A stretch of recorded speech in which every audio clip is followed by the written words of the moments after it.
Dodge City and in the territory on West, there's just one way to handle the killers and the spoilers, and that's with a U.S. Marshal and the smell of Gunsmoke.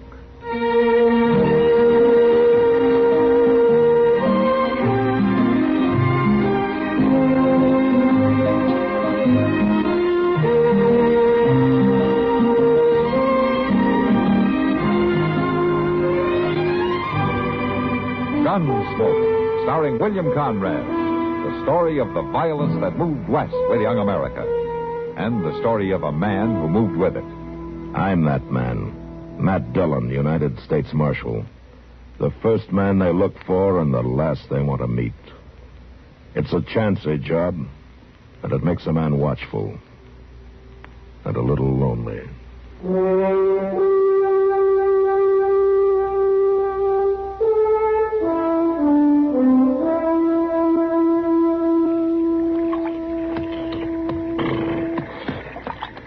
Figured a pound of them horses, Luke? Well, they're dry, Milt. Don't get them a wash. You'll be needing to move lively. Yeah.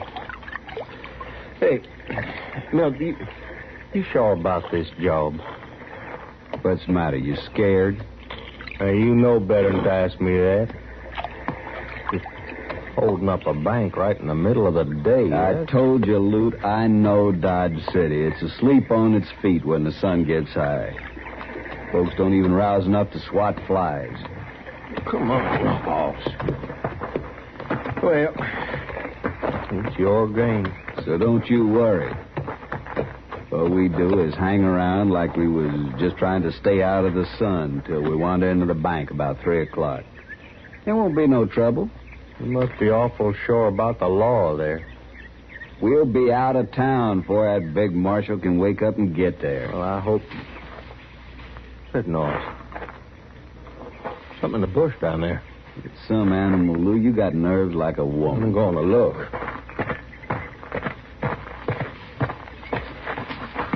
Hey, you there. Don't you move. No. All right. Who you got, Luke? Somebody sneaking through the brush. What are you doing here, mister? I just been fishing, all. Chester. Oh, Milt. You been here long? Oh, dang, I don't really know. I fell asleep. A body gets mighty drowsy fishing in the sun. Look to me, you've got mighty big ears. You hear us talking, Chester? I told you I've been to sleep. He's lying, Milt. He couldn't help hearing. He's been right under our feet the whole time. Mm-hmm. Lute, put down the gun. Well, we let him go. We ain't got us a Chinaman's chance. We kill him, the whole of Ford County will be out looking for him. He works for Marshal Dillon, Lute. Oh. Well, then, tie him up. Leave him here. Somebody find him sometime, maybe. Lute, it's the same thing. If he don't get back, the marshal will start looking. He might start looking just the wrong time. You can just bet he'll start looking. I'm supposed to be back there at the office at noon, and Mr. Dillon ain't want to just sit around Well, I and still wait. say our best bet is just to kill him. Now, wait a minute. And then maybe we can use him. You're a pretty good friend of the marshal, ain't you? Mr. Dillon's my best friend, and I'm proud of it. Why? You see a lot of the folks he sees, don't you? Like the doc, for instance. That woman, the one at the Lawn Branch. Well, I see Doc and Miss Kitty. Of course I do. What are you getting at, anyway? Well, it just seems to me like maybe you wouldn't want to see nothing happen to them. To any fault of yours, that is. Just a minute here. You wouldn't want somebody to take a shot at one of them while they was walking down the street, would you? Why, no. Of course, I wouldn't want to do it if I didn't have to. But you're the one who's going to make me decide if I have to. Now, you listen, Milt. I ain't going to have nothing to do with shooting Doc or Miss Kitty. Then you better do what I say. What you better see that the marshal's out of town this afternoon at 3 o'clock. A good long way out of town. Well, I can't do that. You'll do it. You'll do it, or you'll have one or two dead friends. And I don't ever talk idle. Not about shooting, he don't. So it wouldn't be healthy for the marshal's friends if you was to tell them what you heard out here, you understand? Yes, sir. Reckon I do. All right. Go on now. Get your horse and head back to town. And you and the marshal had better be a long way off at 3 o'clock. You ain't no good, milk hole. You ain't no good at all. Then just you remember that. Now get.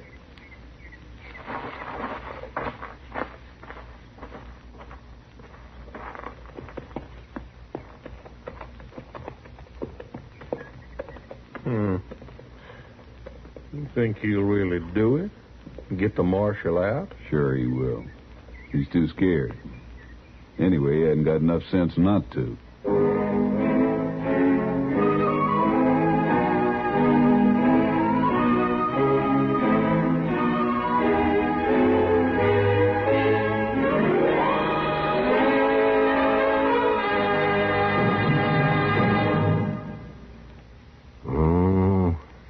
Heap of things in this world could make trouble. But the meanest and orneriest of them all, to my way of thinking, is cancer.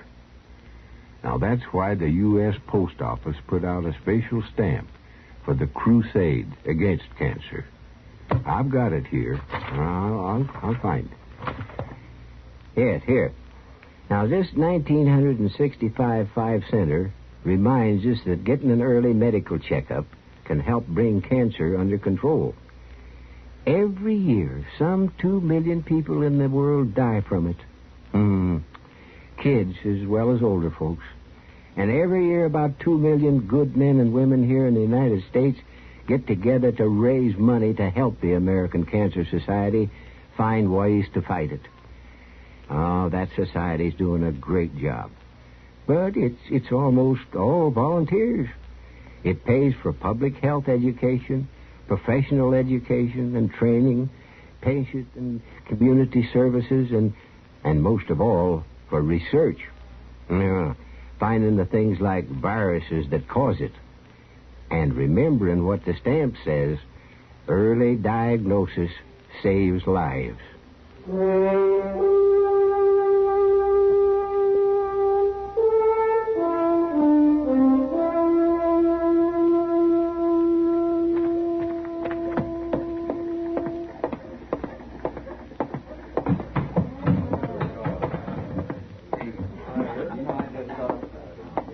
Sam? Sam, I gotta find Miss Kitty quick. Well, she's right over there, Chester, over at that table. Oh, thank you.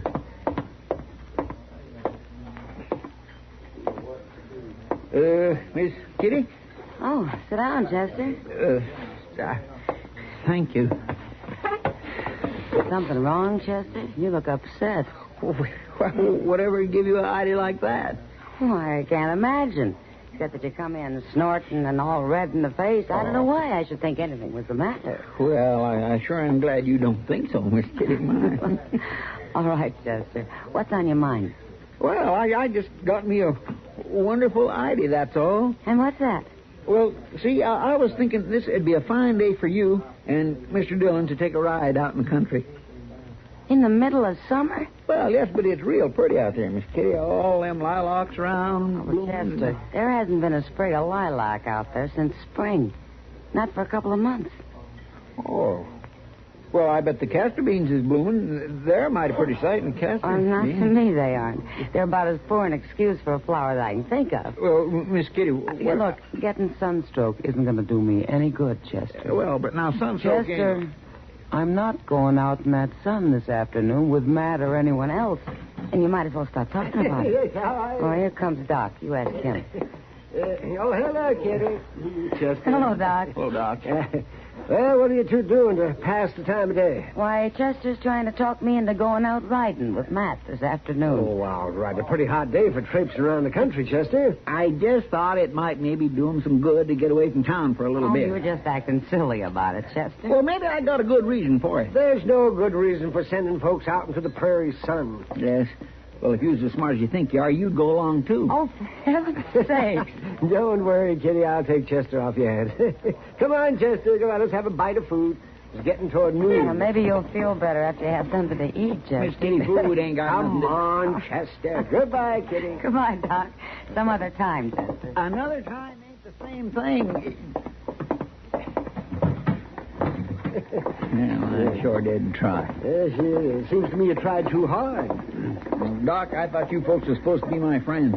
You ain't got no call to act so smart alecky and stubborn. Well, it sounds like you got a touch of the sun yourself. Where have you been this morning, anyway? Fishing. Fishing? I always thought that was supposed to calm a man down.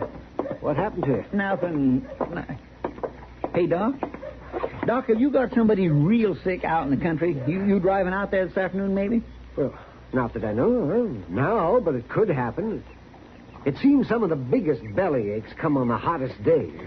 Sure, they do not. Now, I expect that can be mighty worrying, can it? Well, what do you mean? All that driving by yourself. It seems a body should have some company. Oh, Chester, if you think I'm going to go back there and try to get Miss Kitty to go driving with me this afternoon, you're... No, Doc. No, you told me yourself it wouldn't be good for Miss Kitty. I ain't thinking about a thing like that. All right, then. I was thinking it might do Mr. Dillon some good to get off with you this afternoon. Oh, now, Chester... Well, he could even help you, like lifting a sick person up or holding him down. Oh, Chester, you stop this nonsense right now.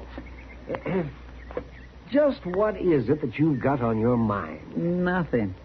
You've got some reason for wanting Matt out of town. Now, is that it? No, Doc, no, it ain't nothing like that.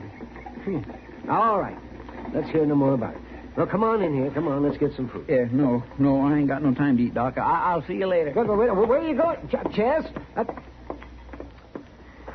Oh, my, that boy. What in the world's the matter with him?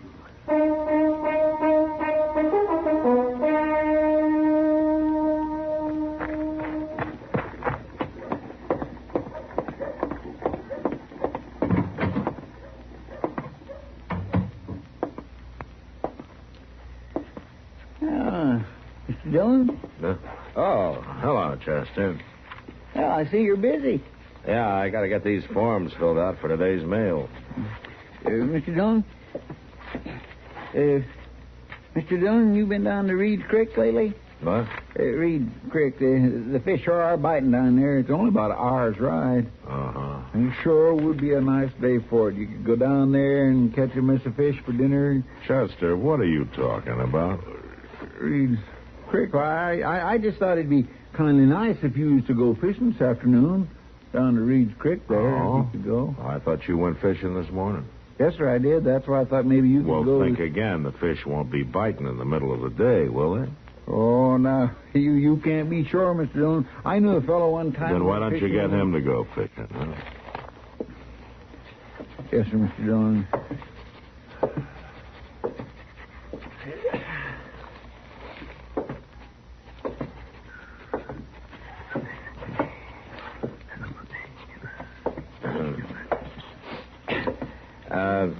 Chester. Yes, sir? Why don't you light someplace? You're worse than a horsefly. Yes, sir.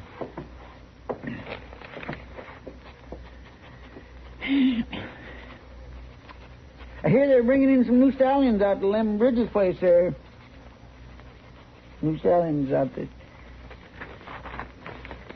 Mighty fine pieces of horseflesh, they tell me. Some stallions. Make a nice little ride this afternoon to go out there and Chester. see them. Yes, sir?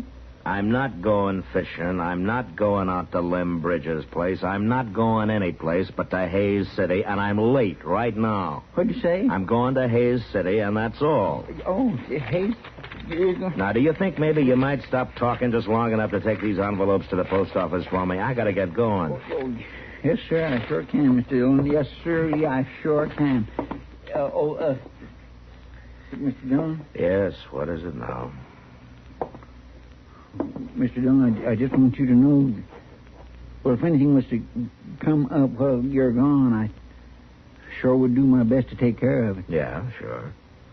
I don't want to worry you none. I'll handle things. Sure, Chester, I know. Reckon I'll say goodbye. All right, Chester, goodbye. Mr. Dillon, I'd kind of like to shake your hand if it's all same to you. Chester, will you get on down to the post office with those letters, will you please? Huh? Yes, sir. Yes, sir, I'm going. Bye, Mr. Dillon.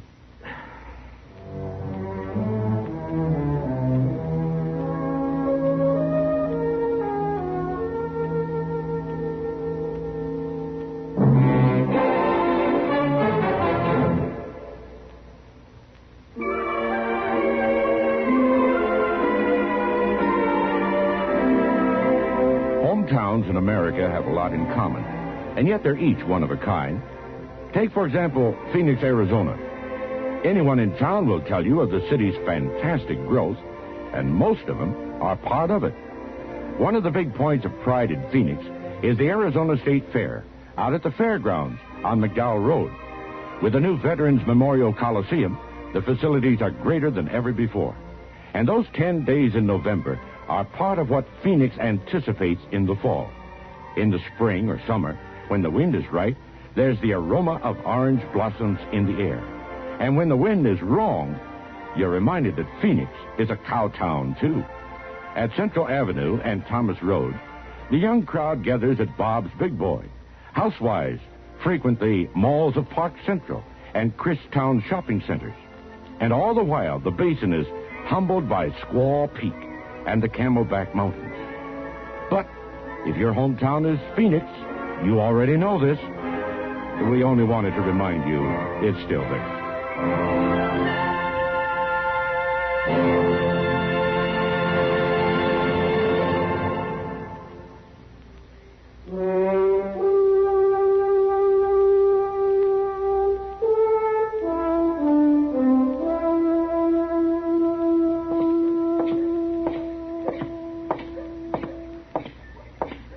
Hello, Matt. Huh? Say, Matt, can I see you for a minute? Oh, sure, Doc. Yeah, walk along with me to the stable. I'm on my way to Hayes City. Yes, that's what I wanted to see you about. Did Chester talk you into going there? Talk me? No, Doc. I got government business down there. Why? Well, he's been working at getting you out of town all day. Oh? He just had his mind set that you'd get out of town. Well, why? Well, I don't know, but he was at Kitty about it before noon.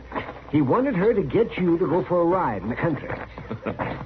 I bet she fixed that in a hurry. She sure did. A summer afternoon's ride somehow didn't seem to appeal to her. And then Chester started to work on me. On you? Yes, he thought it'd be nice if you'd spend the afternoon riding around with me in my buggy.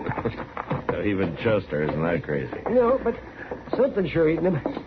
I just passed him in the alley behind the bank, and he's sure not himself. Now, what do you mean? And he's got 2 guns strapped on him. 2 guns? That's right. And he's acting like the life of everybody in town depended on him. So what do you think, Bret? I don't know, Doc. There's one thing sure. What's that? I guess it really is important to Chester that I get out of town.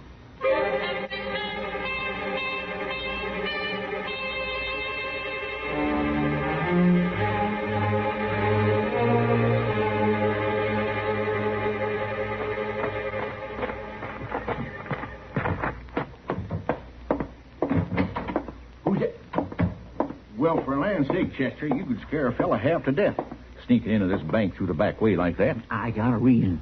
Well, now, if I didn't know you better, I'd think you'd come in here to rob us. You wearing 2 guns. Well, you ought to be glad I'm wearing them now. You listen to me, Alvin, and you won't get hurt if you do what I say. What are you talking about? I ain't got much time to do any explaining. I'm just telling you that this bank is about to be held up. Held up? I was talking to the fellas that's going to do the job. Well, why isn't the marshal here then? He had to ride out to Hayes City. You mean you knew the bank was going to be held up and you let the marshal ride out of town? I had to do it, Alvin.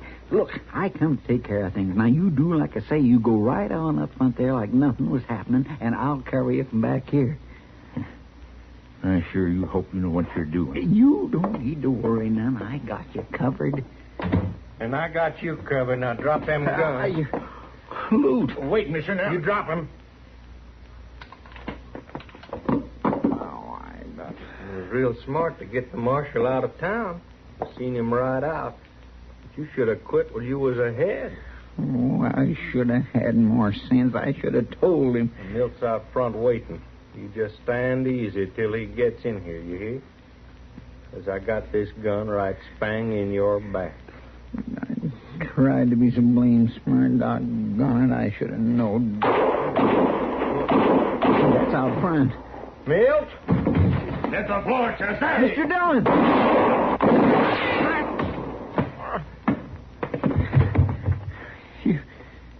You got him, Mr. Dillon? Yeah. Only 'cause you jolted his gun hand. Where'd he get you, Chester? In the leg here. Huh? Right there. It ain't nothing. What about the other one? Milt? Well, he's dead. I caught him on his way in. Mr. Dillon, if I was you, I'd just send me packing. Oh? Yes, sir, I sure would. Oh, it ain't as though I didn't mean well and wasn't trying to work things right, like getting you out of town because they said they'd shoot Doc or Miss Kitty if you was here. Oh, so that's it. Well, I figured you had a reason. Well, yeah, but I just ain't a thinker, Mr. Dillon. Now look what happens when you... But you ain't out of town, are you? How come you ain't? Well, I heard that you were marching around wearing 2 guns. You did? Yeah, so I figured I better stick around if I didn't want you to take over my job. Oh, Mr. Dillon, You just rest easy now. I'll go get Doc.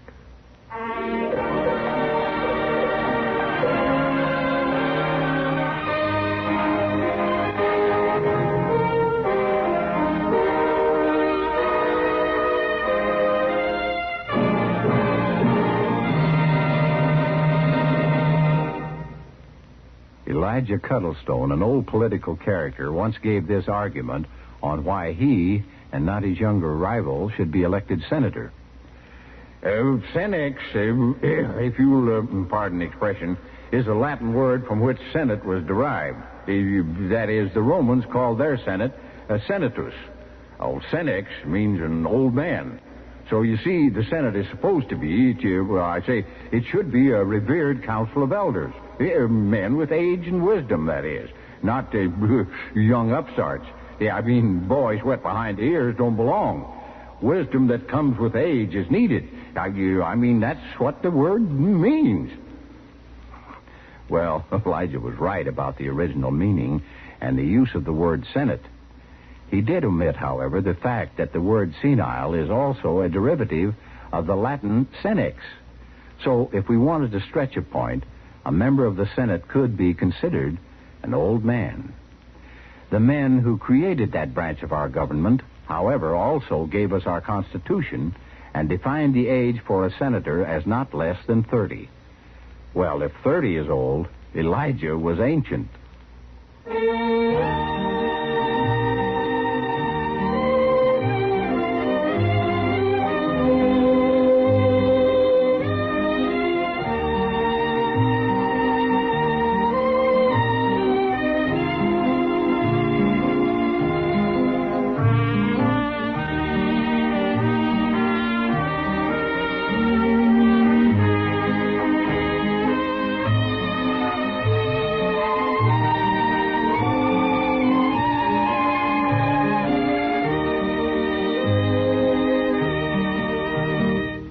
Gunsmoke. Produced and directed by Norman Macdonnell. Stars William Conrad as Matt Dillon, U.S. Marshal. Featured in the cast were Parley Bear as Chester, Howard McNear as Doc, and Georgia Ellis as Kitty. George Walsh speaking. Join us again next week for another specially transcribed story on Gunsmoke. This is the United States Armed Forces Radio and Television Service.